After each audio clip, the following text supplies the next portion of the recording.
Halo Besti, berjumpa lagi dengan saya dengan kisah Tragedi Bintaro 1. Sebelum memulai kisahnya, jangan lupa tekan tombol subscribe, like, dan komen. Tragedi Bintaro.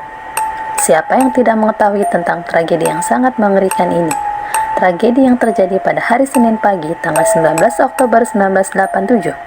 Tragedi ini merenggut 130 orang tewas dan 254 orang luka-luka. Entah karena kesalahan siapa.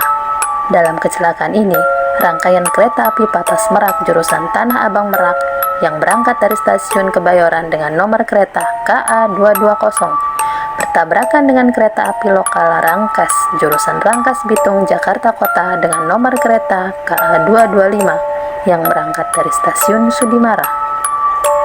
Penyelidikan setelah kejadian menunjukkan adanya kelalaian petugas stasiun Sudimara yang memberikan sinyal aman bagi kereta api dari arah Rangkas Bitung. Padahal, tidak ada pernyataan aman dari stasiun Kebayoran. Hal ini dilakukan karena tidak ada jalur yang kosong di stasiun Sudimara.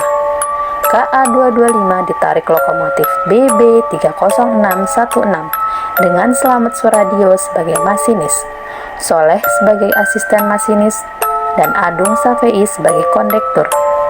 Sementara itu, KA220 ditarik lokomotif dengan nomor BB30316 dengan masinis oleh Among Sunaria dengan asistennya Mujiono. Berdasarkan KPK yang berlaku saat itu, KA225 dijadwalkan tiba di stasiun Sudimara pada pukul 06.40 untuk bersilang dengan KA220 pada pukul 06.49. Petugas stasiun itu pun melapor ke PPKA Sudimara, yaitu Jamhari, bahwa masinis KA225 Slamet Suradio memberangkatkan sendiri kereta apinya tanpa izin. Dengan cepat, Jamhari menggerakkan tuas sinyal masuk Kebayoran tetapi tidak berhasil menghentikan kereta api.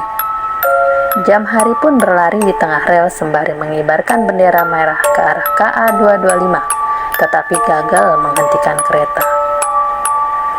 Lain halnya menurut cerita Slamet sang masinis.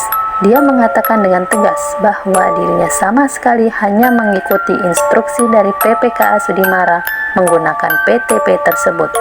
Bahkan, Slamet Suradio berkali-kali menegaskan bahwa tudingan tersebut adalah sebuah kebohongan. Apapun alasan mereka, tetapi tragedi itu tetap terjadi dan merenggut banyak nyawa, serta banyak mendapatkan perhatian baik dalam maupun luar negeri. Kejadian ini tercatat sebagai kejadian terburuk sepanjang sejarah perkeretaapian Indonesia. Akhirnya, Slamet Suradio sang masinis dihukum 5 tahun penjara. Begitu juga dengan kondektur Adung Safei dihukum 2,5 tahun penjara. Sedangkan PPKA Jamhari dan Umriyadi dihukum 10 bulan penjara.